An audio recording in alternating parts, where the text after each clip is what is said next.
Global Africa Télé Sud. Bienvenue à cette nouvelle édition de Recto Verso. Notre invité ce jour est un homme politique présent sur la scène politique camerounaise depuis pratiquement une vingtaine d'années. Il est élu au sein du conseil municipal de la commune de Monatélé, c'est dans la région du centre au Cameroun. Il est à la tête d'une formation politique, le Front démocrate camerounais, le FDC, qui s'est déjà d'une façon ou d'une autre prononcé relativement à la prochaine élection présidentielle au Cameroun qui aura lieu en 2025. Denis Emilien Atongana, merci d'avoir répondu favorablement à notre invitation. Bienvenue sur Recto Verso. Merci, c'est moi qui vous remercie de cette opportunité, de cet honneur que vous me faites d'être votre invité et bien sûr aussi à tous les téléspectateurs qui verront bien cet entretien. Alors on prend l'actualité au recto ces derniers jours au Cameroun, c'est l'état de santé du chef de l'État, le président de la République. Le cabinet civil vient de réagir par un communiqué. Le ministre de la Communication a réagi également par un communiqué pour dire que le chef de l'État se porte plutôt bien, contrairement à ce qui est dit depuis 2 à 3 semaines sur les réseaux sociaux. Cette actualité vous intéresse-t-elle? Mais écoutez, il s'agit du président de la République qui est une institution et nous, au niveau de notre parti politique, nous revendiquons comme étant un parti républicain qui est soucieux du respect des institutions, des autorités qui les incarnent et des lois de la République. Donc à ce titre-là, nous sommes fortement préoccupés par cette actualité. Mais nous pensons que la communication qui est faite autour de cette actualité est un peu en désordre, parce que voyez-vous, il y a déjà un excès de communiqués et les phrases, le fond de ces communiqués nous pose, nous autres, plusieurs problèmes. Le fond, c'est quand même que le chef de l'État se porte bien. Mais écoutez, notre vœu, c'est que le président de la République se porte d'ailleurs bien. Et nous condamnons avec la dernière énergie tout ce qui souhaite sa mort. Nous pensons que en tant qu'être humain, on n'a pas le droit de souhaiter la mort de notre être humain. On peut ne pas être d'accord avec la politique menée par le président Biya, on peut ne même pas l'aimer, mais aller jusqu'à lui souhaiter la mort, c'est exagéré. Pour nous, c'est une abomination. Maintenant, sur l'état de santé, en tant qu'être humain, c'est tout à fait légitime et normal que le président Biya puisse être malade. Et puis surtout avec un âge assez avancé. Oui, 91 ans, du moins l'âge qui est déclaré de manière officielle, mais vous vous souvenez qu'à l'époque, il n'y avait pas encore les officiers d'état civil, donc on peut encore accepter que c'est 91 ans, mais à son âge, tout est possible. Tout est envisageable et c'est tout à fait normal qu'il soit malade. Mais de là à vouloir le mystifier. Et moi, ce qui me gêne, par exemple sur... La mystification vient de quel côté? De l'entourage du chef de l'État, de la communication institutionnelle? Je crois de la communication institutionnelle. Et déjà, on nous dit que le président de la République s'est donné un court séjour privé après le voyage en Chine. Alors, et qu'il vague normalement à ses occupations à Genève. La première question est de savoir, est-ce que c'est Genève qui est désormais la capitale du Cameroun? Est-ce que Genève est curieusement devenue la capitale de notre pays? Deuxièmement, le président a pris un congé de plus de 40 jours. Mais je me pose la question, il a travaillé quoi? Il a visité combien de chantiers? Un chef d'État, ce travail quand même. Bon, écoutez, pas besoin d'être toujours visible dans les rues. Il y a les chantiers. Pas besoin d'avoir un casque sur la tête pour être en train de travailler. On aurait bien voulu qu'il aille voir l'autoroute Douala Yaoundé qui est un éternel chantier. Il y a les projets structurants qui sont des éléphants blancs. Sa présence sur le terrain aurait fait beaucoup de choses, beaucoup de bien à l'économie, beaucoup de bien à notre pays. Mais vous vous souvenez que il y a depuis 5 ans, le Cameroun n'a pas pu avoir un conseil ministériel présidé par le président de la République. On ne parvient pas à avoir le conseil national de la magistrature. Vraiment, toutes les structures sont absolument bloquées parce que le président, lui, il est au palais et, à mon avis... Donc on ne parle pas du repos du chef de l'État. Non, parce qu'on pensait qu'il n'est pas très actif. Non, il ne mérite pas le repos. Parce que jusqu'ici, il n'a visité aucun chantier, il n'a fait aucun conseil ministériel. Nous n'avons pas vu un travail où il a fait recours à des efforts extraordinaires. Donc, si il a besoin de repos, je crois qu'il y a un moment où il peut bien se reposer et ce serait une très bonne chose. Et nous pensons d'ailleurs que si le président de la République, pendant qu'il est au pouvoir, avait, par exemple, choisi chaque année d'aller passer des vacances dans l'une des régions, Et il faut le dire, le Cameroun a quand même pratiquement 14 résidences présidentielles. La dernière fois que le président a visité l'une, c'est quand? Et le pire, c'est que c'est des fonds, on entretient ces résidences présidentielles avec les fonds publics. Chaque 2 semaines, il y a la garde présidentielle qui fait des relèves. Il y a la direction de la sécurité présidentielle qui fait des relèves.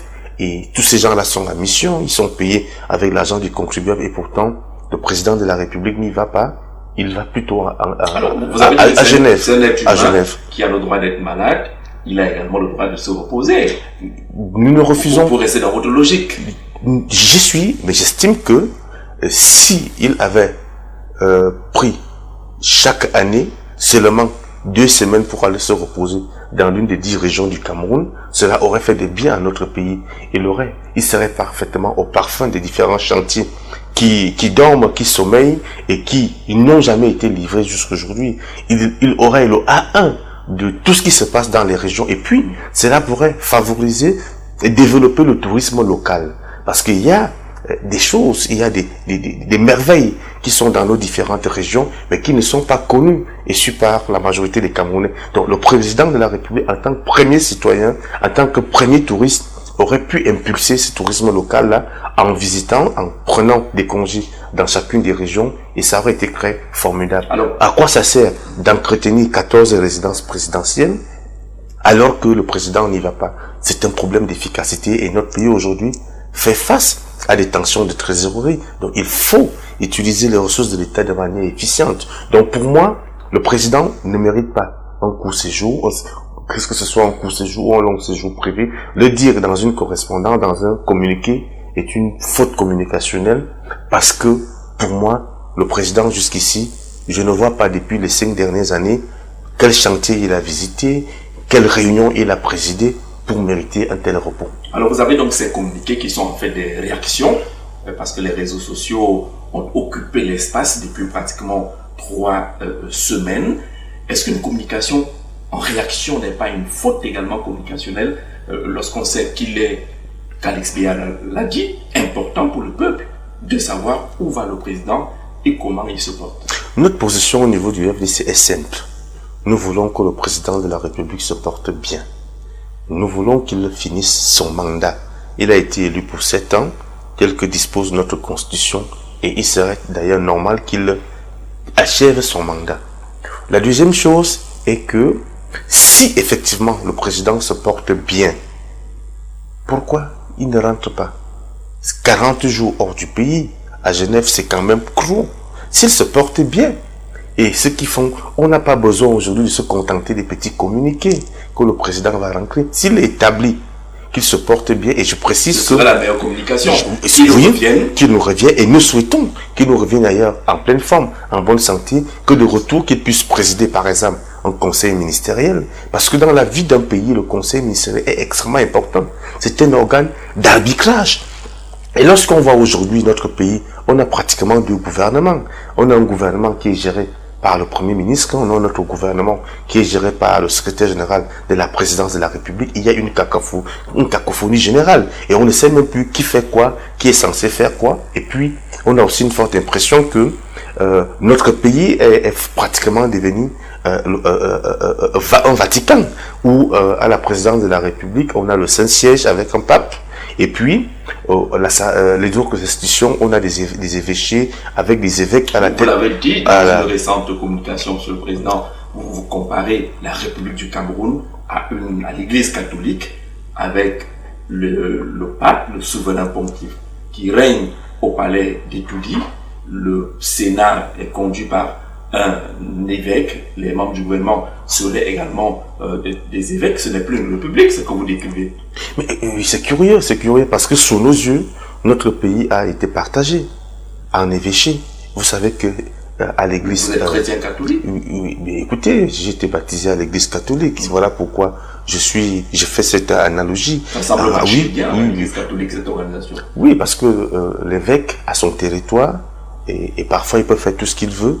Vous regardez l'Assemblée nationale, vous vous rendez compte que là-bas c'est un évêché, où le président de l'Assemblée nationale c'est un monseigneur. Au Sénat c'est la même chose. Les directions générales des sociétés c'est la même chose. C'est-à-dire au-delà du fait que la loi dispose que le mandat d'un directeur général adjoint est de 3 ans renouvelable 2 fois, ce qui doit en principe faire 9 ans, on se retrouve avec des directeurs généraux de sociétés qui ont déjà dépassé un demi-siècle à la tête des États avec des mandats improductifs. Effectivement, on a l'impression que notre président de la République, c'est le Vatican, avec l'évêque d'Itoudi, qui règne depuis 41 ans. Et il faut dire qu'il y a des souverains pontifs qui n'ont pas régné plus de 40 ans dans vie. Mais nous, on a, je ne sais pas si c'est une chance. Et pire encore, nous avons un gouvernement où on a perdu pratiquement 5 ministres. Bon, on peut dire des évêques. Mais, curieusement, on a eu à nommer des administrateurs apostoliques. Le Vatican prend soin son temps, hein, pour rester dans l'église catholique. Oui. Lorsqu'un évêque décède, il prend tout ça. Et généralement, il nomme un administrateur apostolique. Et lorsque vous regardez le ministère des Mines, par exemple, il y a un ministre par intérim. Un ministre par intérim. Est-ce que cela est prévu dans la Constitution qu'il y a des ministres par intérim? Donc là, on se retrouve avec un administrateur. Pour gérer une situation on se retrouve avec un administrateur apostolique. Et lorsque on nous dit que le président est allé se reposer à Genève et depuis plus de 40 jours, ça coûte quoi de signer un document pour qu'on puisse remplacer ne serait-ce que les décédés? Et là, c'est encore extrêmement préoccupant. Parce que tous ceux qui sont devenus des évêques, dans leurs évêchés, en fait, je vous l'ai dit, dans leur département ministériel, chacun fait ce qu'il veut, comme il entend le faire. Et ça fait mal au cœur. Ils bâtissent ce qu'ils veulent, ils excommunient qu'ils veulent. Et naturellement. Et ça gêne parce que, au lieu que notre pays soit une république, on se rend compte que notre pays a été partagé entre les mains de quelques individus. Et le pire, c'est que la majeure partie, c'est des gens qui ont 60 ans à montant. Et les 60 ans à montant, lorsqu'on est assez regardant sur les statistiques, ils ne représentent que 5% de la population. Et cette jeunesse qui est là, ces femmes, ces handicapés, quelle est leur place? Alors, quelle est leur place dans notre pays? Et malheureusement, en invitant les Camerounais à s'inscrire sur les listes électorales, nous sommes à l'approche d'une élection importante, l'élection présidentielle, pour qu'on sorte de l'église, si on reste dans votre logique, il faut s'inscrire pour faire partir le souverain pontife. Naturellement, je pense que, et c'est la position du FDC, c'est que notre pays, en réalité, est pris en otage. Par une certaine génération, est pris en otage par les 60 ans à montant. Pourquoi vous dites pas un parti politique qui est fort puisqu'il gagne toutes les élections? Non, je suis désolé parce que c'est plusieurs partis qui gouvernent dans notre pays. Au-delà du RDPC, il y a la majorité présidentielle qui est le G20. Voilà. Et tous, c'est les 60 ans en montant. Il faut bien voir à l'UNDP, au FCCC. Donc notre pays est pris en otage. Notre pays. Plus de 60 ans. Non, pas du tout. Quand on a plus de 60 ans, on devient mauvais. Non, nous estimons que à un certain âge, il faut savoir passer le témoin. Mais est-ce que c'est normal que dans un pays comme le nôtre, que les 60 ans cherchent le travail, alors que les moins de 20 ans sont en retraite? C'est un problème. Est-ce que c'est un paradoxe? C'est un problème. Est-ce que c'est normal que, moi je prends le cas de mon père, celui qui a signé l'acte d'intégration de mon père à la fonction publique, c'est le même qui a signé son acte de départ à la retraite. Vous trouvez que c'est normal? Est-ce que c'est décent? Il y a un problème. Alors, nous pensons que, en invitant tout le monde à s'inscrire sur la liste électorale, c'est pour les inviter à comprendre que nous devons bâtir une république. Et si c'est une république, ça veut dire que c'est la chose de tous. Et si c'est la chose de tous, nous devons tous nous impliquer. Et la meilleure manière de s'impliquer aujourd'hui, c'est d'avoir sa carte d'électeur. Et moi, j'invite vivement. Qui arrive un peu sur le tard, pratiquement après la clôture de la phase consacrée aux inscriptions des au Cameroun, c'est du 1er janvier, pour le dire ainsi, au 31 août. Mais votre communiqué arrive un peu tard. Non, pas du tout. Le communiqué, il a 3 aspects. Les inscriptions, le retrait des cartes d'électeurs. Et en ce moment, il y a beaucoup de gens qui sont inscrits, qui n'ont pas retiré leur carte d'électeur. Et il serait important d'aller les retirer. C'est le moment. Et puis, il y a des gens parfois qui ont la carte d'électeur et qui ne vont pas voter.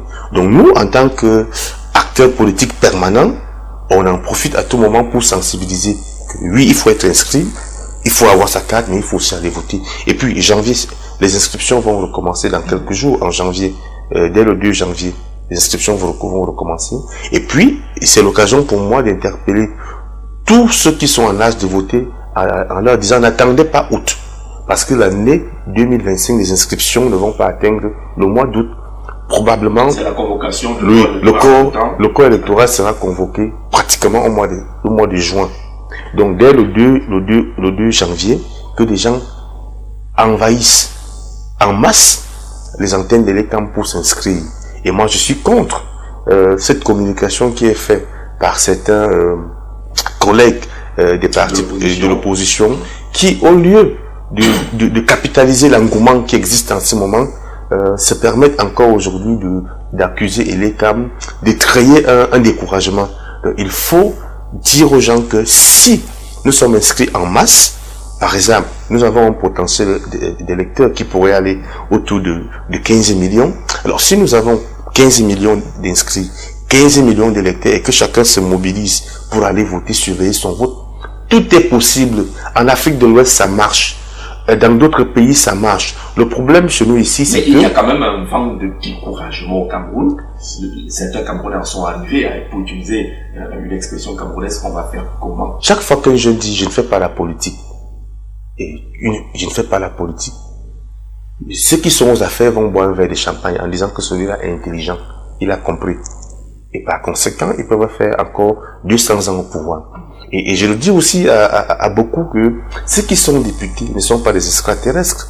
Vous qui êtes élu, par exemple. Voilà. Moi, ce que je suis, c'est pas quelqu'un qui m'a donné. C'est le fruit d'une circonscription très difficile. Présenté comme un bastion du parti au pouvoir. Vous avez réussi à être élu là. Voilà. Et vous voyez. Et nous, notre logique au sein du FDC, c'est que nous savons que parfois, beaucoup de jeunes peinent à trouver des cautions pour être candidats aux différentes élections. Et nous, au sein du parti aujourd'hui, nous travaillons pour que, en 2026, tous ces jeunes-là, femmes, personnes avec un handicap, qui solliciteraient être députés ou conseillers municipaux ou conduire une liste, le parti prendra sur lui la responsabilité de payer les cautions de ces candidats, parce qu'il faut travailler pour un renouvellement de la classe politique. Et ce renouvellement doit être quantitatif et qualitatif.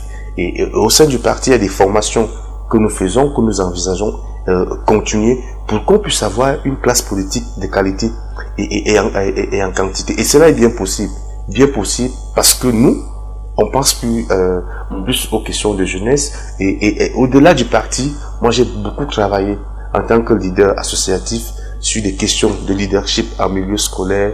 Le FDC, c'est un parti qui a 5 ans et il faut le dire, les 10 dernières années, au Cameroun, il y a eu la création de plus de 200 partis politiques. Et sur les 200 partis politiques, le FDC est le seul parti qui siège dans un conseil municipal au Cameroun et qui fait de lui l'un des rares partis politiques se trouvant dans le cercle restreint des partis politiques habilités à investir un candidat à la prochaine élection présidentielle. Nous, au niveau du parti, nous travaillons sur ce sujet et je dois préciser que chez nous, le président national n'est pas le candidat naturel du parti à l'élection présidentielle. Nous sommes ouverts. Vous taclez un peu la RDPC. Donc, les textes sont clairs. Le président du parti est le candidat naturel du parti aux élections. Au FDC, ce n'est pas la même chose. Non seulement c'est pas la même chose, mais nous sommes ouverts à tout Camerounais, toute Camerounaise. Il y a le mercato politique. Non. Chez nous, c'est les idées. C'est les idéaux et c'est les programmes. On a lu votre dernière information, là où vous indiquez avoir déjà été sollicité par pas moins de 4 Camerounais qui veulent être candidats. Aujourd'hui, nous sommes à 11. 11. Aujourd'hui, nous sommes à 11. Vous êtes un parti ouvert. Nous sommes un parti ouvert aux idées, aux idéaux, ouvert aux projets qui sont compatibles avec notre manière de voir les choses, notre manière de voir la gouvernance et l'avenir de ce pays. Donc, s'il y a des candidats qui ont des projets qui peuvent faire avancer notre pays, qui peuvent le conduire dans une logique fédéraliste telle que nous, on l'a rédigé dans notre projet de société, former un État fédéral avec 5 États fédérés qu'on peut regrouper, parce que entre certaines régions, il y a des similitudes sur le plan sociologique, géographique et autres. On peut donc faire du Cameroun un État fédéral avec 5 États fédérés. Alors, s'il y a des Camerounais qui pensent qu'ils peuvent aller être candidat aux élections et qui partagent Monsieur le Président, cette façon de voir les choses. Alors, nous sommes tout à fait ouverts à échanger avec eux, à discuter avec eux, à approfondir ensemble l'étude de leur dossier. Et aujourd'hui, nous sommes à 11 qui nous ont déjà contactés. Il y a 9 hommes et il y a 2 dames. alors si on fait un peu le schéma, vous êtes le président du FDC, vous n'êtes pas obligé d'être candidat de cette formation politique, mais à l'approche des élections, vous semblez croiser les bras et vous dites venez avec les candidatures, on va les examiner, celle qu'on retiendra pourra nous représenter. Ça veut dire vous-même, vous n'êtes pas partant. Mais écoutez, nous sommes un parti ouvert. Et l'idée, vous êtes candidat ou nous sommes pas, un parti ouvert, je ne peux pas encore me prononcer. Parce qu'au sein du parti, il y a ceux qui estiment que lors du congrès, que je peux être candidat. Il y a également ceux qui estiment que au-delà du FDC, on peut trouver la bonne donne ailleurs. Parce que l'idée n'est pas seulement d'être candidat, l'idée c'est les résultats. Les résultats. Parce que nous, la particularité de notre parti, nous ne sommes pas dans le matu vu. Et nous ne considérons pas l'élection présidentielle comme un voie bébé. Nous savons que c'est une élection qui exige beaucoup de conditionnalités, qui exige des ressources, qui exige des capacités. Et donc nous prenons notre temps avant de nous prononcer. Mais en ce qui me concerne, je ne doute pas d'un seul instant de mes capacités à pouvoir être utile à ce pays à n'importe quel degré de responsabilité. Alors, vous n'êtes pas de ce qu'on considère comme président des partis politiques en location. Et lorsque l'élection arrive, on place le parti. Venez louer, qui propose quoi et que vous offrez le parti. Il n'est pas en location, le FDC. Il faut dire que le FDC n'a que 5 ans. Et ce sera la toute première fois qu'il participera à une élection présidentielle. Mais je peux vous dire, déjà vous rassurer d'une chose. Le FDC aura son candidat à l'élection présidentielle. Le FDC est ouvert à tous les Camerounais, à toutes les Camerounaises. Si vous-même vous avez l'ambition présidentielle, nous sommes ouverts à échanger avec vous, à discuter avec vous sur des modalités.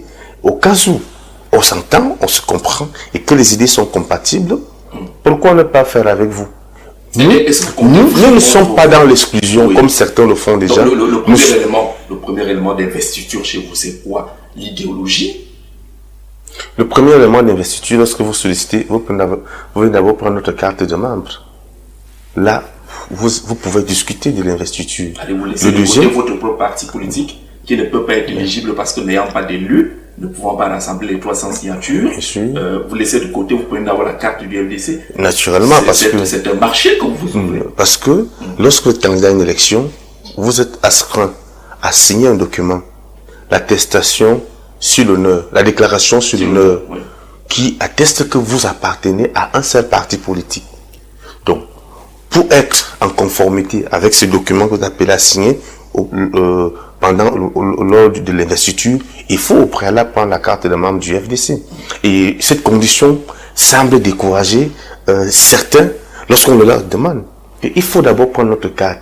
Vous ne pouvez pas vouloir que notre appareil vous porte alors que vous n'êtes pas déjà notre militant. Ça, c'est la première chose. La deuxième chose, c'est est-ce que vous avez un projet?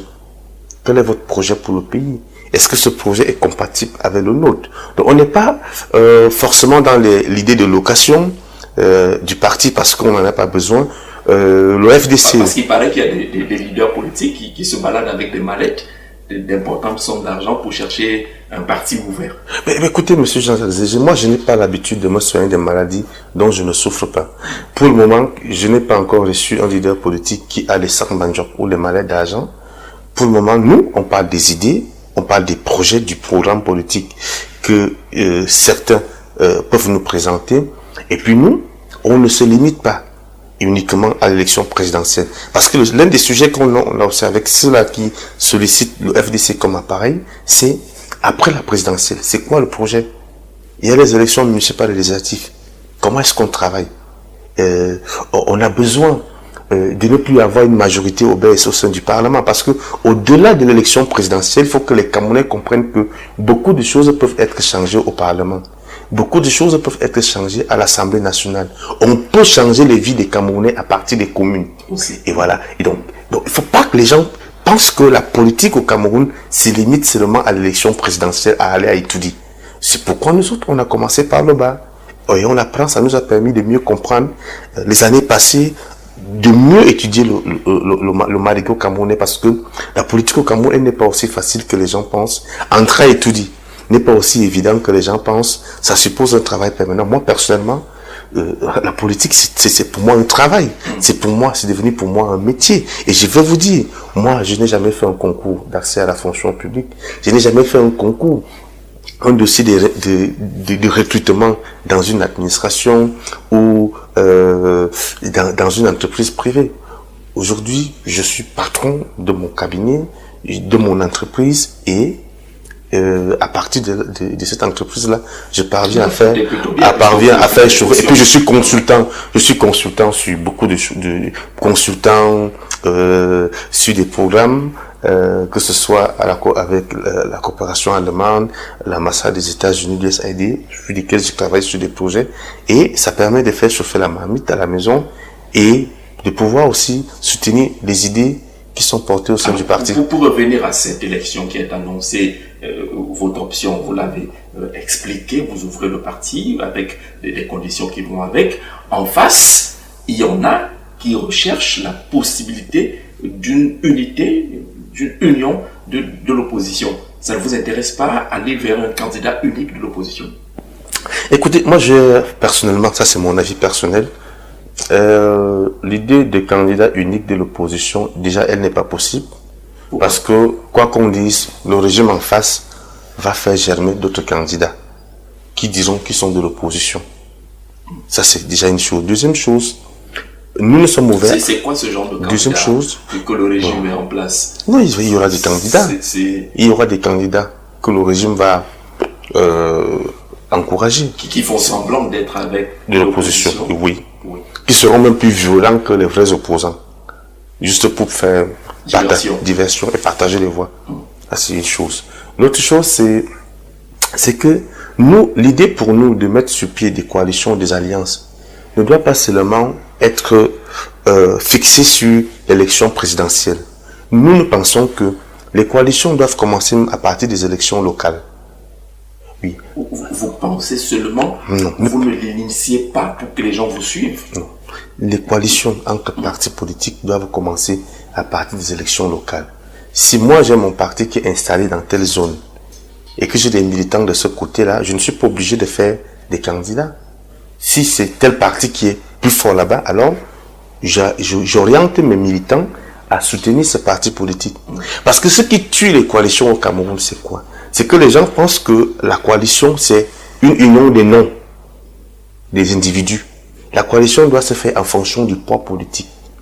Si nous avions dans ce pays, sur les 58 départements que compte le Cameroun, si nous avions au moins 20 partis politiques de l'opposition qui contrôlaient chacun un arrondissement ou un département, alors on pourrait faire une coalition qui portera des fruits.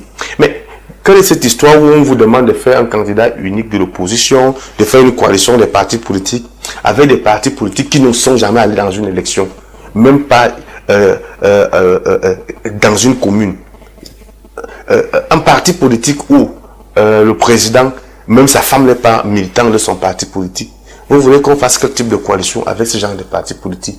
Donc, il faut d'abord encourager certains à aller conquérir du moins un fief, une base, et sur la base là, on peut donc s'asseoir pour dire voici ce que moi je représente, voici mon poids politique, voici en entrant dans cette coalition, voici ce que je peux apporter. Mais dans le cas d'espèce, la coalition c'est pourquoi faire? Si vous avez des gens qui ne contrôlent ni une commune, qui ne sont ni représentés nulle part, ce sera pour faire quoi avec la coalition? Donc pour soutenir quand même quelqu'un qui peut faire face au chef de l'État, au candidat d'en face, même s'il n'est pas fondamentalement installé dans un fief quelque part. Non, moi j'insiste. L'élection présidentielle n'est pas un voie bébé. L'élection présidentielle exige... Le voie bébé, on peut s'arrêter dans un supermarché, on prend quelques bouteilles d'eau, on prend les couches, et puis on va voir l'enfant. C'est différent de l'élection présidentielle. L'élection présidentielle exige une préparation, elle exige une mobilisation des moyens logistiques, humains et matériels. Le Cameroun compte 360 arrondissements. Cela suppose que le candidat est censé avoir des équipes dans les 360 arrondissements. Le candidat est censé mobiliser, par exemple, au moins, je peux dire 5000 motos. Parce que quand vous regardez certains villages au Cameroun, je prends par exemple le cas de l'Est, il y a des villages qui dépassent des arrondissements chez nous, dans certains endroits. Vous faites comment pour que votre photo se retrouve dans chaque village? Je dis seulement la photo. Alors, vous avez un autre pays où il y a 26 000 bureaux de vote. Vous faites comment pour avoir les 26 000 PV, procès-verbaux?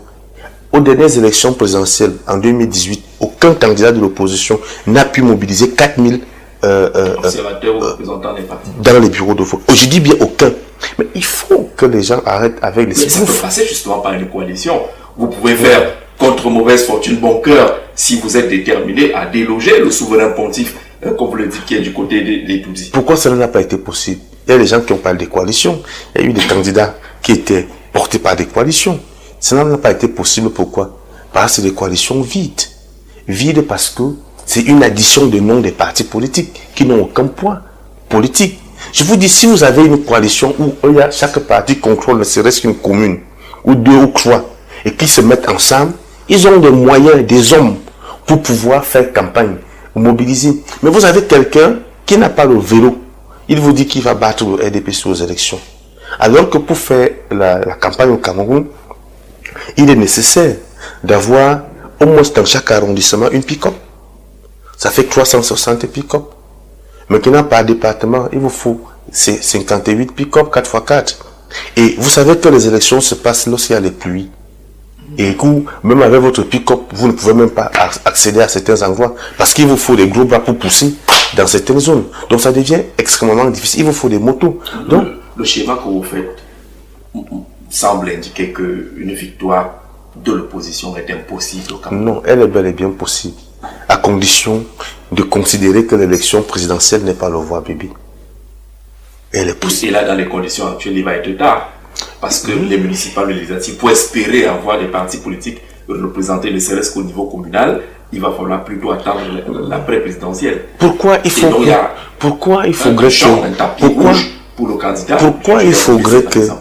faudrait que lorsqu'il y a élection présidentielle, on voit des gens, certaines personnes, et après ils disparaissent?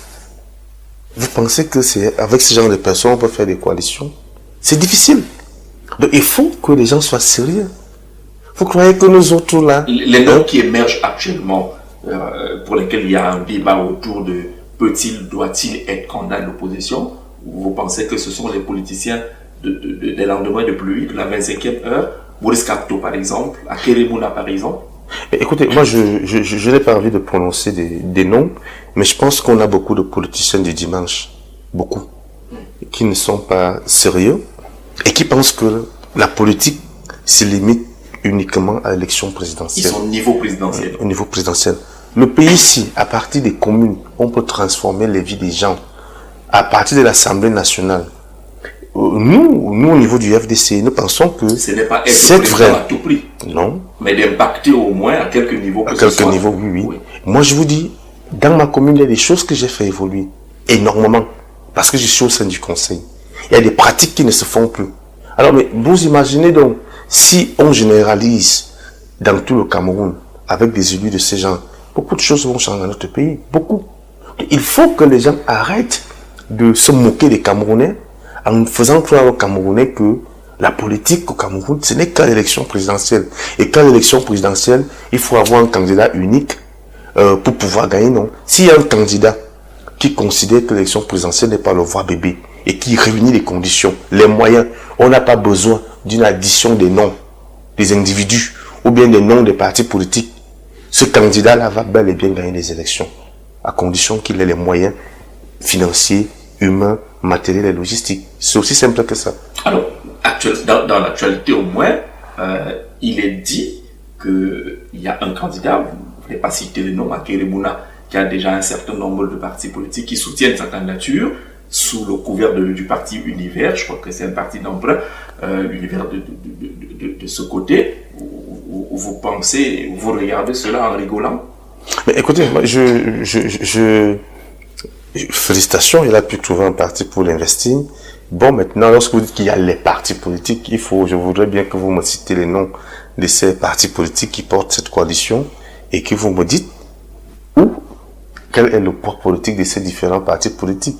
Elles sont situées, ces partis politiques sont situés où, ils ont combien d'élus, quel est leur poids politique. Et là, je vais croire que cette coalition pèse quelque chose. Mais peut-être ma déformation, moi peut-être ça c'est petit parti politique peut quand même créer quelque chose de considérable. Le problème c'est pas l'addition des noms que parti A, B, C et D sont ensemble. Le problème c'est que A représente quoi, B pèse quoi, B est installé où, il se trouve où, il a combien de militants, il a combien d'élus. Voilà ce qui peut faire. Vous faites ce petit calcul au FDC également. Oui, mais nous parti à ceux qui sollicitent l'investiture chez vous. Oui, nous le faisons.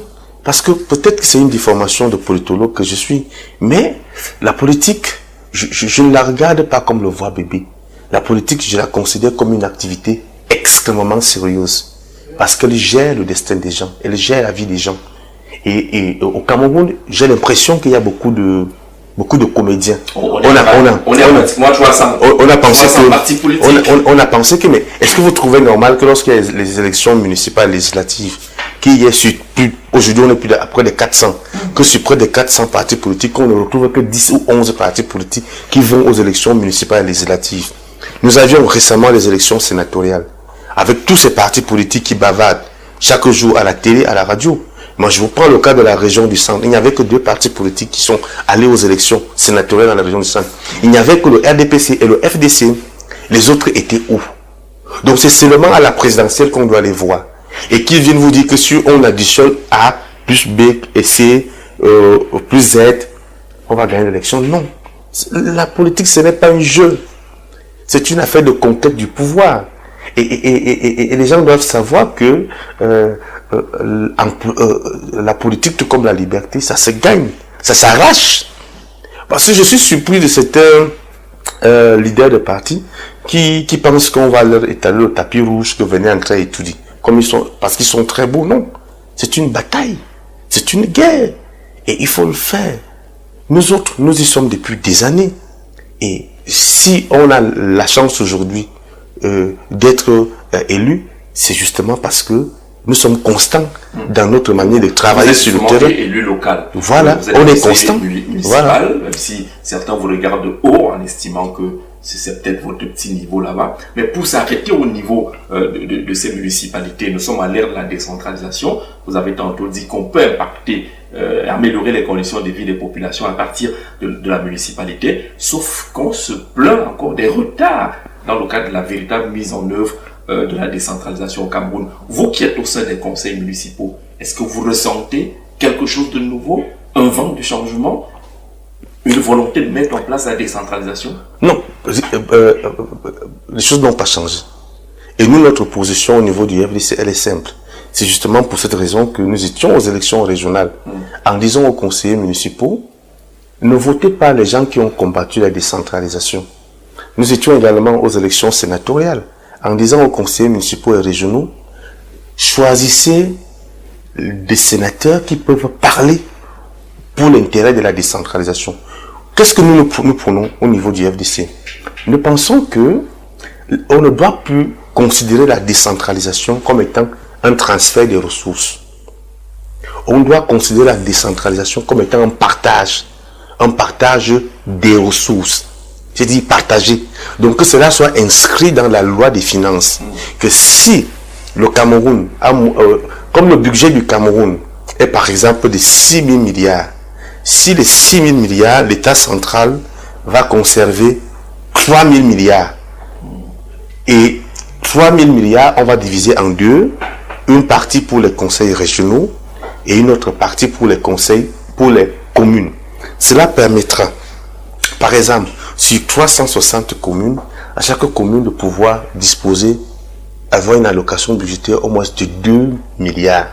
Et nous ne demandons pas que l'on donne cet argent en cash, que l'on donne la possibilité... C'est différent des 15% prévus dans la loi? Non, 15% c'est une moquerie, c'est une blague, c'est même une insulte. Que vous n'avez pas encore. Non, oui, mais j'ai dit, il ne faut plus qu'on dise que la décentralisation consiste à transférer. Parce que transférer, c'est le bon vouloir.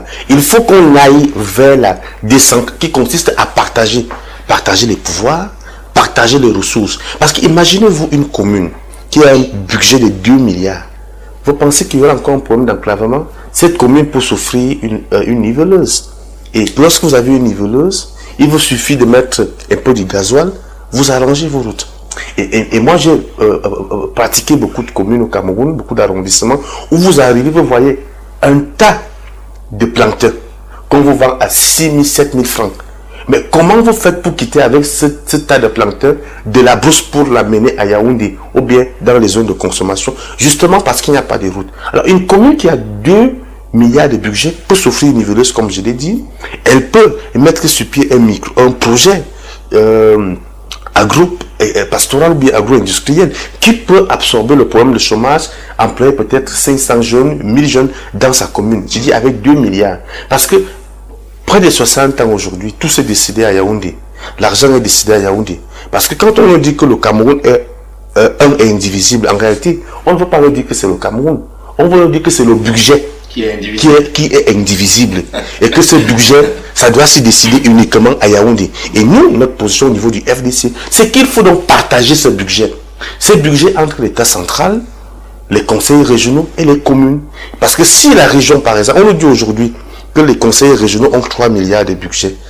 3 milliards dans une région du centre. 3 milliards transférés. Transférés, ça représente. Quand même assez non, pas du tout. Ça, c'est le mensonge encore. Vous allez créer sur la base de quoi? Base de quoi? Parce que pour même créer, lorsqu'on vous parle de coopération décentralisée, une commune qui a 7 mois d'arrêt de salaire, le maire va faire comment pour trouver 3 millions pour aller en Chine discuter avec les partenaires? Il prend ça où? Il fait comment pour maturer les projets? Puisque déjà dans la commune, il n'y a même pas de spécialistes. Vous n'avez pas les moyens pour recruter les gens qui peuvent vous maturer des projets. C'est un problème. Alors, il faut que le problème soit... Ça peut s'améliorer, vous pensez, la décentralisation, la mise en œuvre? Elle peut. Puisque vous êtes fédéraliste, il faut le préciser. Je dis, elle peut. Pour le moment. Puisque nous ne sommes pas aux affaires. Mais en fonction de ce que eux ils ont adopté, on leur fait une proposition. Que arrêter de parler de la décentralisation comme étant un processus de transfert.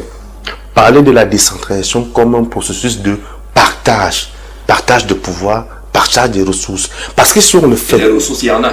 Il y en a. Nous avons plus de 6 000 milliards de budget.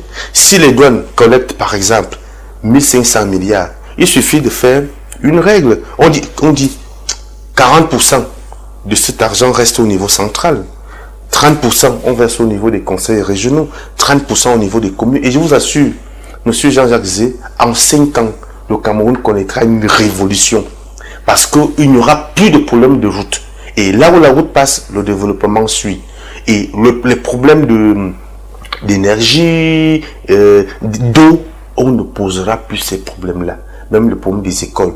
Et on ne dit pas, parce que lorsqu'on dit qu'il faut donner les moyens aux communes, les gens vous disent non, est-ce que les maires gèrent bien? On ne demande pas de donner le cash. Maturer les projets. Maturer les projets à hauteur 2. Une commune qui a ces petites ressources-là, je vous assure, à moins de 5 ans, ce pays sera un Eldorado. Donc voilà la position que nous, en tant que parti politique, nous portons et nous sommes très sensibles là-dessus. Et tous ceux qui viennent pour solliciter l'investiture du FDC, nous leur posons ces questions-là pour qu'on sache si on est compatible. Donc le problème pour nous, ce n'est pas l'argent comme les gens pensent. Déjà que nous-mêmes, à l'intérieur du parti, on a assez de profils qui peuvent être candidats à l'élection présidentielle. On espère que vous allez vous prononcer très bientôt officiellement, soit en investissant un candidat, soit vous-même. Il y a un congrès qui est en vue, et ce sera d'ailleurs un double congrès, un congrès ordinaire, un congrès extraordinaire, parce qu'au sein du parti, il y a un toilettage des textes à refaire, et il y a des remarques qui ont été faites, des propositions pour essayer d'enrichir encore un peu le projet. Et puis, il y aura naturellement ce qui intéresse beaucoup de gens, le candidat du FDC à la prochaine élection présidentielle. Il sera un très bon candidat, avec un très bon profil. C'est ce qu'on va retenir d'Eni Emilien Atongana, président du FDC. Merci d'avoir accepté de jouer au jeu du recto verso sur Global Africa. C'est moi qui vous remercie et je serai toujours disponible lorsque le devoir l'exige. Mesdames, Messieurs, merci d'avoir regardé et à très bientôt.